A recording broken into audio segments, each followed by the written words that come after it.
Në zonat rurale të Juglindjes, mbledhja e bimëve medicinale vijon të jetë një aktivitet i rëndësishëm ekonomik për shumë familje.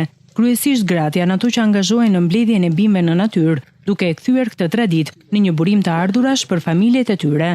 Mes tyre është dhe Pranvera Hoxha, e cila prej 15 vitesh merret me mbledhjen e bimëve medicinale. Ditët e saj nisin herët, me orë të tëra në teren, në kërkim të bimëve që më pas grumbullohen dhe dorëzohen tek pikat e grumbullimit. Sa e vështirë është për një grua që të punojë në bujqësi?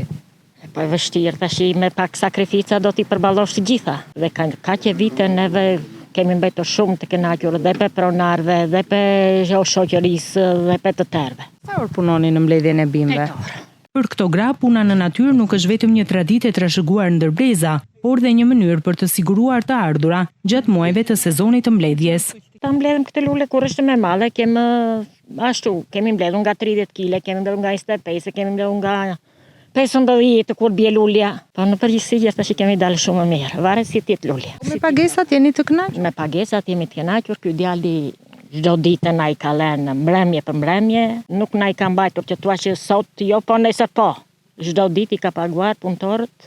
Sa paguheni? Sipas kileve që bëjmë, se nuk bëjmë të ranjësoj. Ca bëjmë më shumë, ca bëjmë më pak, sipas shpesisë së duarve që ke. Ju sa keni arritur, po themi, shumën më të madhe? Kam arritur jepë 30.000 dhe lulet. Në sektor tjetër nuk i siguroni dot kaq të ardhur? Ja. Ku të sigurosh? Dhe fasule, dhe gruri, dhe qepët, ku të sigurosh? Bimët e mbledhura përdoren më pas për përpunim dhe tregtim, duke u kthyer në produkte me vlerë për tregun vendas dhe ato të huaj. Për gratë që merren me këtë aktivitet, sezoni i mbledhjes është një mundësi për të kontribuar drejt për drejt në ekonominë familjare, ndërsa puna e tyre ndihmon edhe në ruajtjen e një tradite të hershme të zonave rurale.